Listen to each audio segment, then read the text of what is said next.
febrero de 1999. Una familia que está de vacaciones en el hermoso Parque Nacional de Yosemite desaparece sin dejar rastro. El parque es una de las maravillas de la naturaleza de este país. Por eso, desde el principio, el caso tuvo mucha expectación.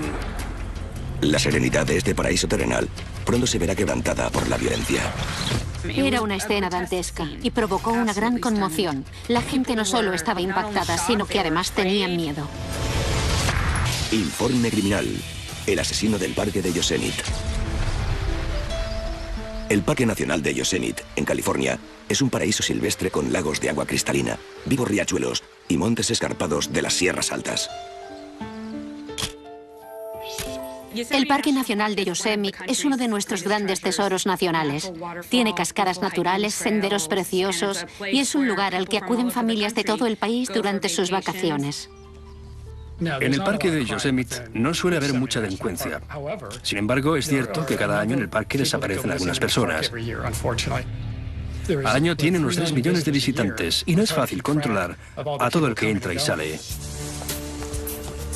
En febrero de 1999, 3 de esos visitantes son Carol Sand, de 42 años, su hija Julie, de 15, y la amiga de esta, una estudiante de intercambio de Argentina de 16 años llamada Silvina Peloso.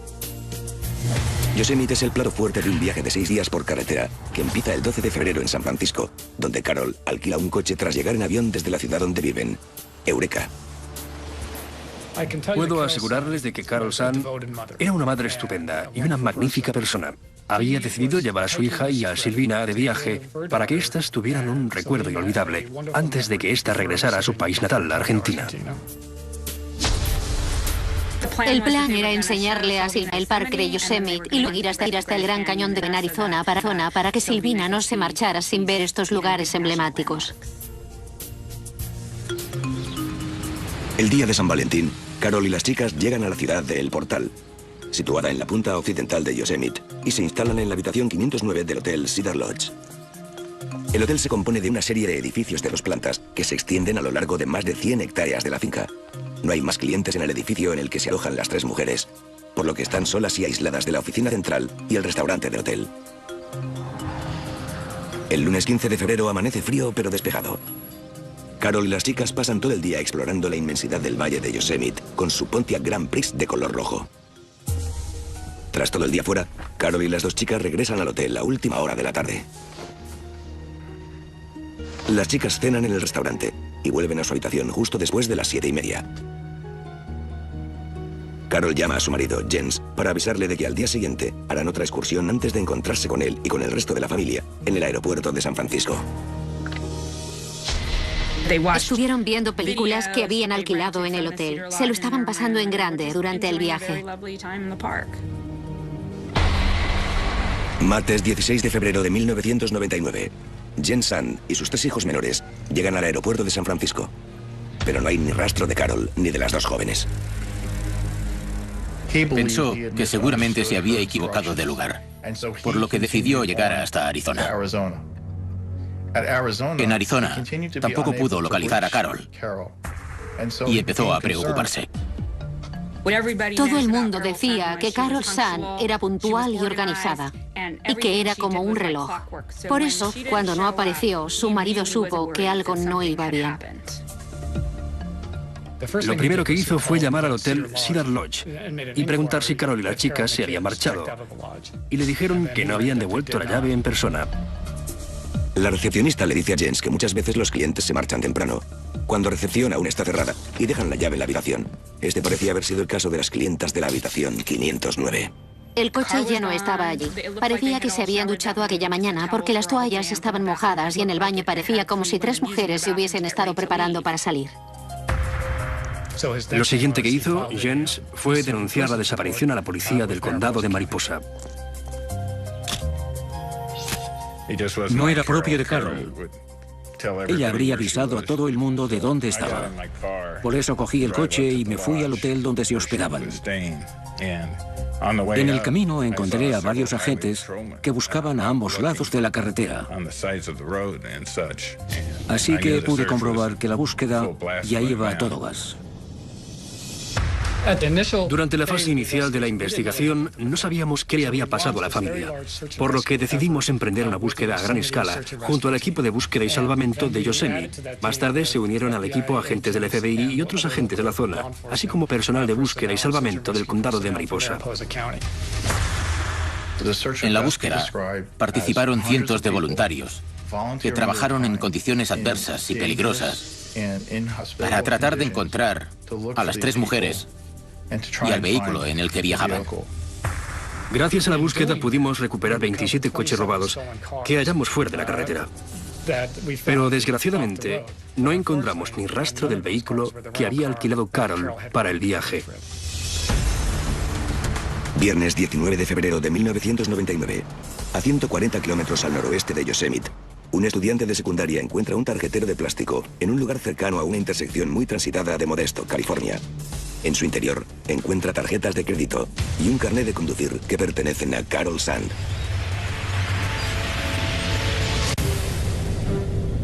Febrero de 1999. Carol Sand, de 42 años, su hija Julie y una amiga de esta llamada Silvina Peroso han desaparecido mientras estaban de vacaciones en el Parque Nacional de Yosemite. 3 días más tarde, encuentran un tarjetero de plástico de Carol en Modesto, California, a 140 kilómetros de distancia del parque. En el tarjetero había un montón de tarjetas de crédito y también estaba su carnet de conducir. Pero al hacer el inventario de lo que habíamos encontrado, nos dimos cuenta de que faltaba una tarjeta de crédito. Cuando encontraron el tarjetero de Carol, se inició una investigación para descubrir cómo había llegado a Modesto. También se investigó si podían haber seguido el viaje sin decírselo a nadie. Esto nos hizo pensar que las mujeres se habían marchado de Yosemite y habían llegado hasta Modesto. El padre de Carol, Francis Carrington, ofrece $250.000 como recompensa por cualquier información que permita encontrar a las mujeres desaparecidas sanas y salvas. Cuando ocurre algo así, no tienes ni idea de qué hacer. Te come la preocupación. Al final se convierte en una obsesión y necesitas saber qué demonios es lo que ha pasado. Se daban ruedas de prensa de forma regular. Los medios estuvimos en todo momento junto a los familiares y estos nos trataron muy bien. A medida que la investigación avanzaba, empezaron a aparecer cada vez más periodistas, básicamente porque se trataba del mismísimo Parque Nacional de Yosemite, donde no suelen ocurrir cosas así. La desaparición también plantea dudas sobre la seguridad de uno de los espacios naturales más emblemáticos del país. Los visitantes temían que hubiese un asesino en el Parque Nacional de Yosemite y empezaron a ir con más cautela. Un equipo forense del FBI acude al lugar donde se vio a las mujeres por última vez. Me llamaron porque en aquel momento yo era el jefe del equipo de investigación y me pidieron que fuera al hotel Cedar Lodge y buscara pruebas en la habitación de las mujeres. Cuando llegué, empecé a sacar fotos por toda la zona del Hotel Cedar Lodge para ver cómo estaban distribuidos los edificios y cómo era el lugar en general.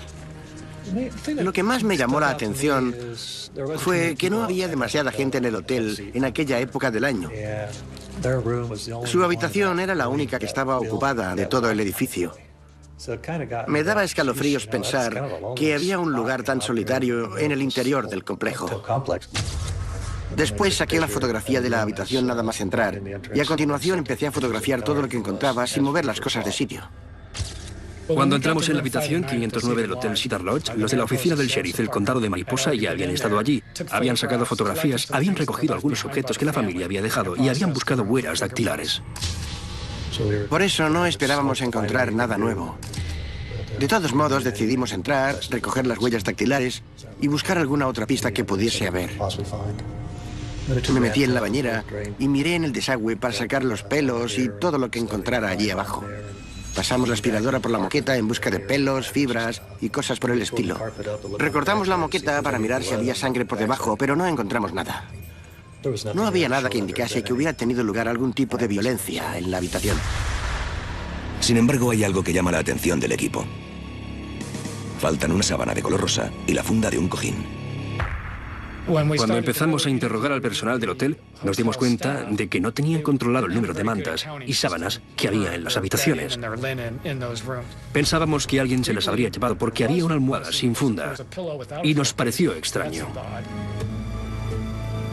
Los investigadores hablan con todos y cada uno de los trabajadores del Cedar Lodge. Desde los gerentes Gary y Delor hasta Kerry Steiner, el empleado de mantenimiento que ayuda al FBI a recoger sábanas del hotel para conservarlas como información forense. En el condado limítrofe de Stanislaus, la investigación del FBI busca algo con lo que relacionar el tarjetero encontrado en Modesto. El tarjetero en sí no nos proporcionó demasiadas pistas. Lo que sí nos resultó útil fue la cuenta del banco Wells Fargo que Carol tenía vinculada a una tarjeta que había desaparecido de la cartera. Alguien trató de acceder a la cuenta por teléfono en repetidas ocasiones, pero no lo consiguió. La investigación los lleva hasta dos antiguos estafadores de Modesto, consumidores de metanfetamina. Son Eugene Dykes y Mick Lorick, dos hermanastros que se encuentran en prisión preventiva por otros cargos.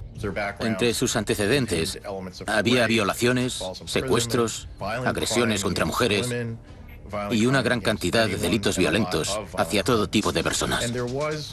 Algunos indicios apuntaban a que tenían algo que ver con el caso, pero no estaba del todo claro. Yo no sé nada, no tengo nada que ver con el caso. Lorick niega categóricamente estar involucrado, pero la historia de Dykes es diferente. En su declaración, Eugene Dykes confesó que él y su hermanastro Mick Lorick secuestraron a las víctimas en la habitación 509 y que después las asesinaron. No estaba claro del todo que hubiesen sido ellos, ya que había cosas que no cuadraban con su declaración. Aún así, supongo que la gente quería pensar que ellos eran los responsables, porque así los mantendríamos encerrados y Yosemite volvería a ser un lugar seguro. 18 de marzo de 1999. Ya ha pasado más de un mes desde que Carol Sun y las dos adolescentes desaparecieron y siguen sin aparecer pistas de su paradero. Al cabo de 3 o 4 semanas, el caso ya se había enfriado. Carol y yo entramos en la oficina del FBI y vimos que había un tipo hablando por teléfono y preguntándole a su interlocutor el número de una matrícula. La llamada es de un hombre que avisa a los investigadores que ha encontrado un coche abandonado mientras caminaba por un bosque a 2 horas del hotel Cedar Lodge. El vehículo está totalmente calcinado, a excepción de unos pequeños trozos de chapa en los que aún se ve la pintura roja. Está seguro de que se trata del coche desaparecido. El hombre vio el coche cuando estaba haciendo prácticas de tiro en la zona. Y como las noticias le habían dado tanta cobertura al caso, enseguida supo que era el coche que buscaban. Cuando localizamos el vehículo, supusimos que podríamos avanzar en la investigación, pero no teníamos ni idea de todo lo que encontraríamos a continuación. Aquello era la punta del iceberg, por así decirlo. Quedaba mucho más por descubrir. 18 de marzo de 1999. Ha pasado más de un mes desde la desaparición de Carol Sun, su hija Julie y la amiga de esta, Silvia Peloso, a las que vieron por última vez cuando estaban de vacaciones en el Parque Nacional de Yosemite, al norte de California. Hasta ahora los esfuerzos por encontrar a las mujeres y el coche que alquilaron han sido en vano, pero la situación está a punto de cambiar. Un vecino ha descubierto un vehículo calcinado en una zona boscosa del condado de Tuolumne, a 140 kilómetros al noroeste del Parque Nacional de Yosemite. El vehículo se encontraba en un terraplén, junto a lo que parecía un camino abandonado que en el pasado utilizaban los leñadores. Estaba justo al lado del camino, pero como había tanta vegetación, no se veía a simple vista aunque pasases por el camino.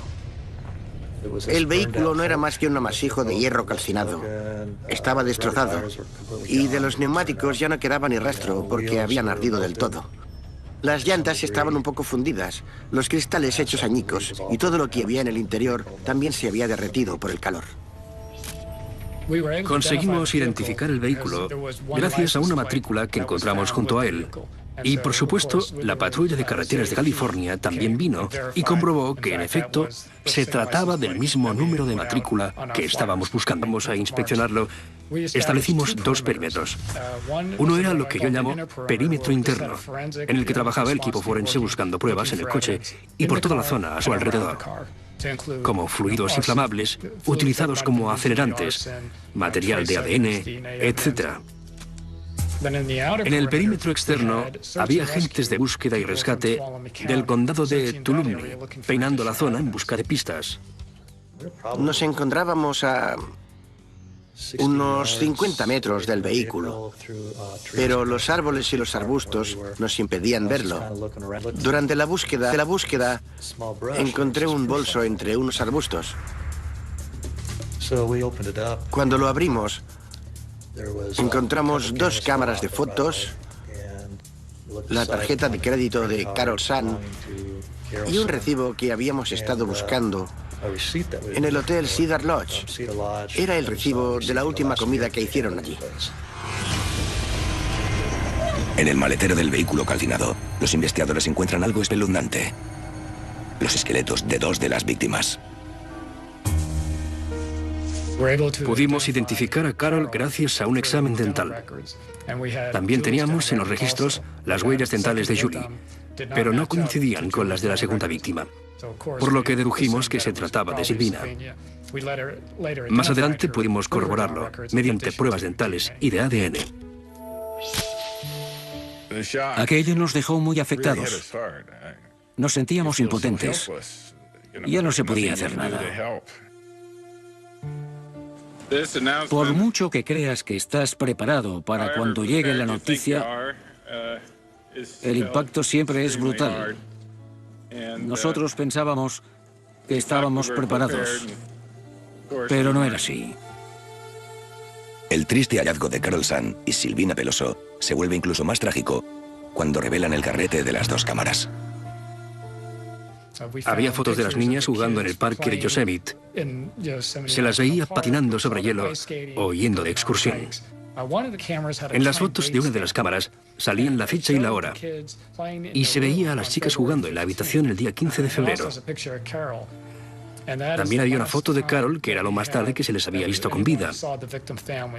La habían sacado el 15 de febrero sobre las 10:30 de la mañana.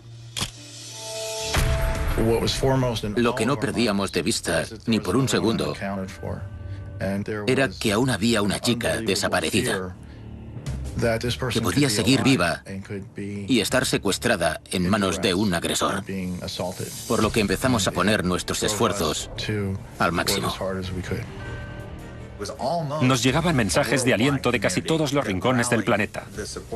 Y todo el mundo que leía la prensa o miraba las noticias por televisión tenía la esperanza de que Julie siguiese viva. 24 de marzo de 1999. Ha pasado casi una semana desde que encontraron los cuerpos de Carol Sun y Silvina Peloso, y los investigadores siguen sin localizar a Julie, la hija de 15 años de Carol. Acabábamos de terminar nuestra reunión matutina cuando, nada más sentarme, recibí una llamada del agente especial que se encargaba de la oficina regional del FBI en Modesto, Tony Alston. El agente Alston ha recibido una carta anónima que contiene una especie de mapa que parece señalar el paradero de la víctima. Se lo envía por fax a Tim Reed, inspector del condado de Tulumne. Eché un vistazo al papel y llamé a Tony, que estaba en Modesto. Le dije que sobre todo no lo toqueteara mucho y que lo metiera en un plástico o algo así para protegerlo. Reed le pide a un compañero que lo acompañe con un perro para que detecte el supuesto cadáver en la zona indicada en el esbozo del mapa. Un bosque cercano al lago Don Pedro, al oeste del Parque Nacional de Yosemite. El teniente Wolfgang me llamó y me dijo que me necesitaba allí de inmediato. El homicidio que encontramos en la zona del lago Don Pedro ha sido identificada mediante un examen dental como Juliana Sun. Una de las primeras cosas que hicimos en la escena del crimen fue recoger insectos para tratar de averiguar el tiempo transcurrido desde el momento en que la asesinaron hasta que encontramos su cuerpo. Recopilamos todo tipo de pruebas alrededor de su cadáver.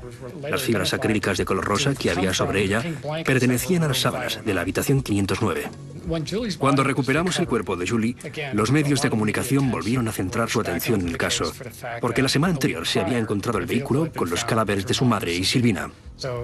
Parecía que al fin empezábamos a avanzar en la investigación. El FBI centra sus esfuerzos en la carta anónima enviada al agente Alston. Está escrita en la hoja de una libreta de espiral y contiene un mensaje que dice: "Esta vez lo hemos pasado bien", que indica que hubo más de una persona implicada en la violación y el asesinato de Julie Sand. Encontramos una huella dactilar parcial, el sello de la carta. Y también conseguimos una muestra de ADN masculino de la solapa. La concentración de material genético era 10 veces mayor a la habitual en estos casos. Además, a juzgar por los resultados de las pruebas de ADN, era probable que perteneciera a una persona de origen hispánico. Se abrió de nuevo la caja de Pandora, que destapó un sinfín de nuevas posibilidades e hizo que hubiera que interrogar de nuevo a personas que se habían descartado, ya que entre ellos podía estar el asesino. Y para descubrir quién lo había hecho, lo mejor era descubrir quién no lo había hecho. El equipo que se encarga de la investigación aún considera a Mick Lorick y Eugene Dykes los principales sospechosos.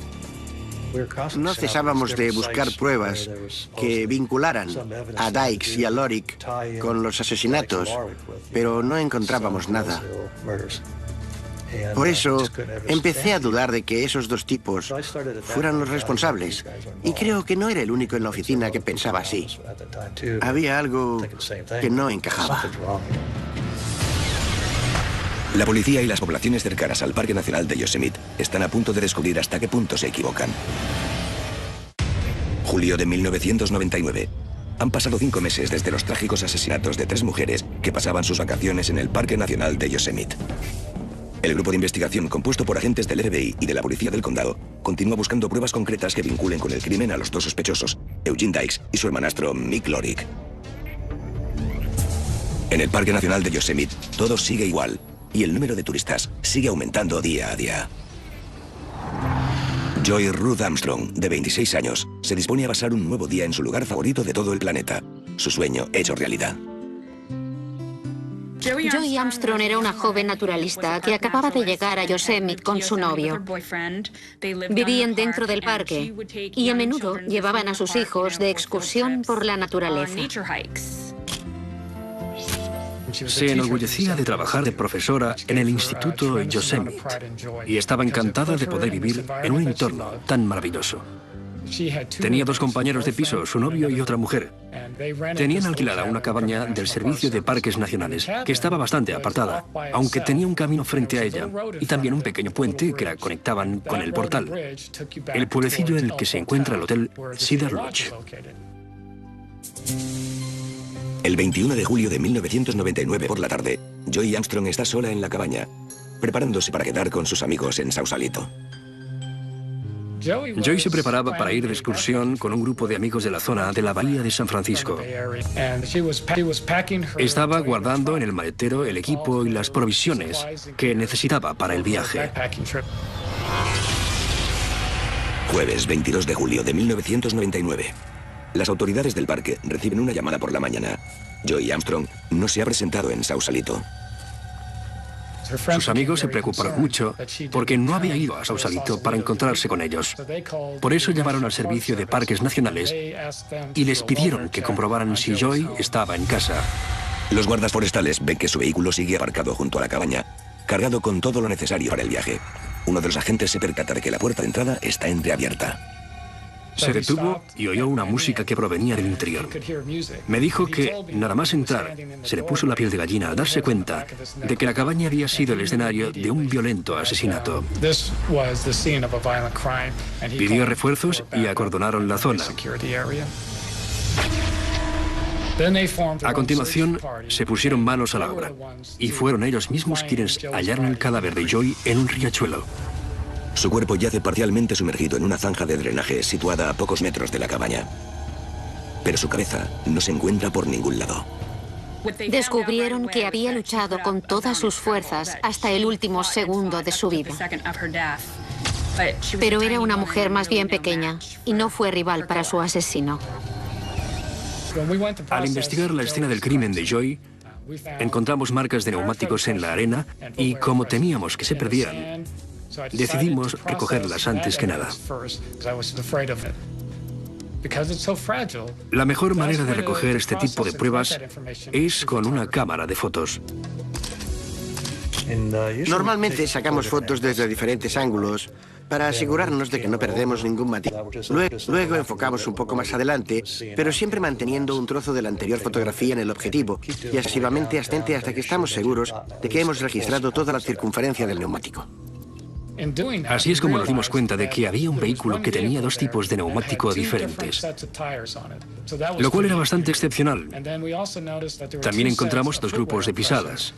Estaban una al lado de la otra y daba la impresión de que alguien había hecho fuerza con los pies sobre la tierra para obligar a alguien a meter en un vehículo. Con las delicadas huellas de neumático y de pisadas ya capturadas en un carrete y con moldes de yeso, el equipo de forenses se traslada hasta la zanja de drenaje para examinar el cuerpo de Joy Armstrong.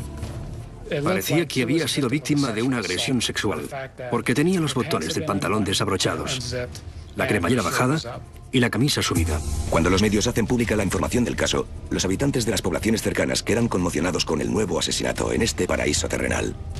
En menos de un año, hubo dos tragedias enormes en el hermoso parque donde nunca pasaba nada. La gente no solo estaba conmocionada, sino que además tenía miedo. Los investigadores llevan a cabo interrogatorios en el interior del parque y a su alrededor. Varios testigos aseguran haber visto un todoterreno de un color llamativo en las proximidades de la cabaña el día previo al asesinato. Algunos testigos nos dijeron que habían visto un vehículo marca International Scout de color azul claro. Y empezamos a trabajar con esa información. Ese mismo día, los guardas forestales y un detective del sheriff investigan un todoterreno de esa marca que localizan cerca del portal, nada más saqué. Se dirigen hacia un hombre desnudo que fuma marihuana junto al río. Medía aproximadamente 1,85 m de altura. Parecía un hombre que disfrutaba viviendo y trabajando en un lugar como el portal. Le gustaba acampar y pasar el rato al aire libre. Se identifica como Kerry Steiner. Dice que es encargado de mantenimiento en el hotel Cedar Lodge y que tiene el día libre. Permite a los agentes que examinen su camioneta y su mochila. Estos no encuentran nada que lo vincule con el crimen, pero sacan fotografías del vehículo antes de dejarlo marchar. En el fondo de un pequeño estanque de la zona de la cabaña, los investigadores hallan la cabeza de Joy Armstrong, no muy lejos de donde encontraron el cuerpo. Esa misma tarde, unos agentes del FBI se personan en el hotel Cedar Lodge con más preguntas para Kerry Steiner. Lo reconocen como uno de los empleados a quien interrogaron durante la investigación del caso de las tres mujeres. Vivía en un pequeño apartamento en el segundo piso del hotel Cedar Lodge, justo encima del restaurante. Cuando les preguntamos a otras personas sobre él, nos dijeron que era un tipo muy agradable, muy tranquilo y que era un buen trabajador. Steiner asegura a los seguidores que en el momento del asesinato no estaba cerca de la cabaña. Dos agentes de policía diferentes lo habían visto en la zona en dos momentos distintos, pero él negaba haber estado allí. Sus palabras hicieron saltar las alarmas, porque nosotros sabíamos que había estado allí. ¿Por qué lo negaba? Envié a un agente del FBI para que sacara fotos de la banda de rodadura del neumático de su todoterreno mientras lo interrogaban. Cuando las comparamos con las fotografías de huellas que habíamos encontrado junto a la cabaña, vimos que eran exactamente iguales. Viernes 22 de julio de 1999. Los investigadores regresan al hotel para someter a Kerry Steiner a un interrogatorio. Entonces, vimos que aquel día había faltado a su puesto de trabajo en el hotel Cedar Lodge. Por eso decidimos poner un anuncio de "Se busca" para Kerry Steiner. 23 de julio de 1999.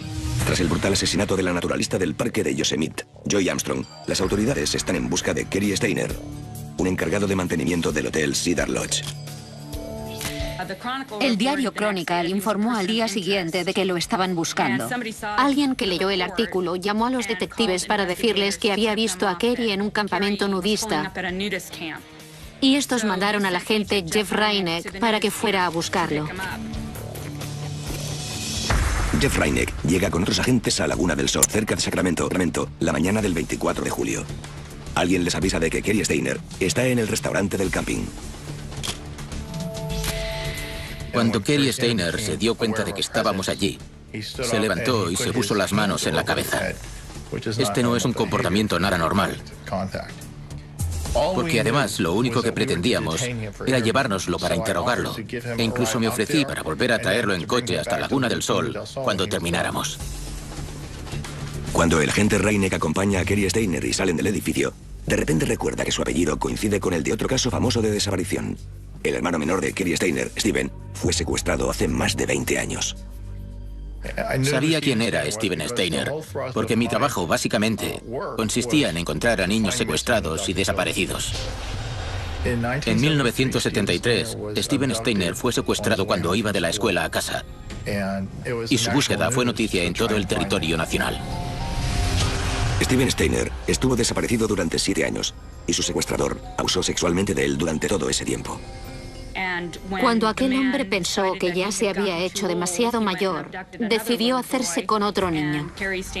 Steven Steiner, el hermano de Cary Steiner, logró escapar y denunciarlo ante las autoridades.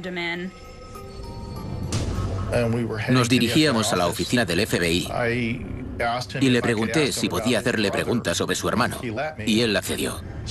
Se le veía muy afligido, y le dije que si él quería, yo podría buscarle algún tipo de ayuda.